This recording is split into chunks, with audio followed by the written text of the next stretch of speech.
ଜଗତସିଂହପୁର ସ୍ଥିତ ଐତିହାସିକ ଅଳକା ଆଶ୍ରମର 102ତମ ପ୍ରତିଷ୍ଠା ଦିବସ ସମାରୋହ ଅନୁଷ୍ଠିତ ହୋଇଯାଇଛି। ଏହି ପ୍ରତିଷ୍ଠା ଦିବସ ପାଳନ ଅବସରରେ ଯୁବ ସମ୍ମିଳନୀ ସ୍ୱାଭିମାନ ଓ ସ୍ୱାବଲମ୍ବନ ପାଇଁ ଯୁବପିଢ଼ିମାନଙ୍କୁ ନେଇ ଏକ କର୍ମଶାଳା ଅନୁଷ୍ଠିତ ହୋଇଥିଲା। ଜଗତସିଂହପୁର ଡେଭଲପମେଣ୍ଟ ଫୋରମ ପକ୍ଷରୁ ଆୟୋଜିତ ଏହି କାର୍ଯ୍ୟକ୍ରମରେ ଅଳକା ଆଶ୍ରମର ସଭାପତି ଗୌରାଙ୍ଗ ଚରଣ ହୋତା, ଆବାହକ ଦେବେନ୍ଦ୍ରନାଥ ରାଉତ, ଭଗବାନ ଦାସ, ଅବସରପ୍ରାପ୍ତ ଇସ୍ରୋର ବୈଜ୍ଞାନିକ କାର୍ତ୍ତିକ ସ୍ୱାଇଁ, ବିନାୟକ ପଟ୍ଟନାୟକ ପ୍ରମୁଖ ବହୁ ବିଶିଷ୍ଟ ବ୍ୟକ୍ତିମାନେ ଯୋଗଦେଇ ମହାତ୍ମା ଗାନ୍ଧୀଙ୍କ ନୀତି ଓ ଆଦର୍ଶରେ ଅନୁପ୍ରାଣିତ ହେବାକୁ ଯୁବପିଢ଼ିଙ୍କୁ ବାର୍ତ୍ତା ଦେଇଥିଲେ।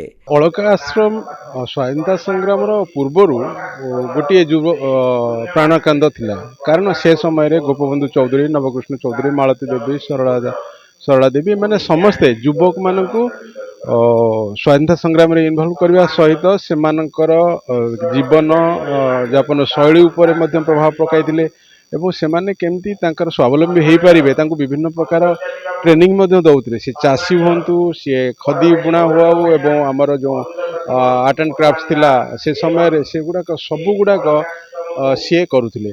ଏବଂ ଯେହେତୁ ଆମେ ତାର ପୁନରୁଦ୍ଧାର କରିଛେ 100 ବର୍ଷ ପରେ, ଆମେ ତାର ଶତବାର୍ଷିକୀ ପରେ ତାକୁ ପୁନରୁଦ୍ଧାର କରିଛେ, କିନ୍ତୁ ତାର ନୀତି ଆଦର୍ଶକୁ ଯଦି ଆମେ ଅନୁପ୍ରାଣିତ ନହେବା ବା ଯୁବ ସମାଜ ପାଖରେ ତାକୁ ଆମେ ଉପସ୍ଥାପନ ନ କରିବା ତାହେଲେ ଏଇ ଏତେ ବଡ଼ ଐତିହ୍ୟପୂର୍ଣ୍ଣ ଅନୁଷ୍ଠାନକୁ ପୁନରୁଦ୍ଧାର କରିବାର ମାନେ କିଛି ନାହିଁ।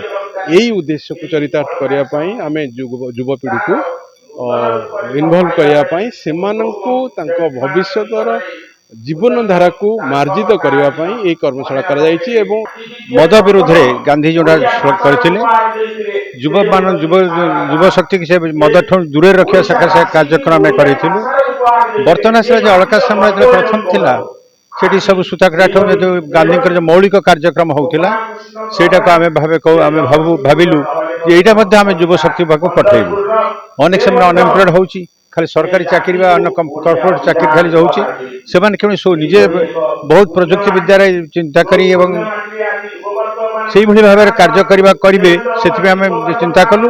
ଏବଂ ସେଇଥିରେ ଯେଉଁମାନେ ଏଇକୁ ଶୀର୍ଷରେ ଉଠିଛନ୍ତି, ନିଜର ତିଆରି କରିକି ନିଜର ଚିନ୍ତା କରିକି ଉଠିଛନ୍ତି, ସେମାନଙ୍କୁ ମଧ୍ୟ ଆମେ ଆମନ୍ତ୍ରଣ କରିଛୁ।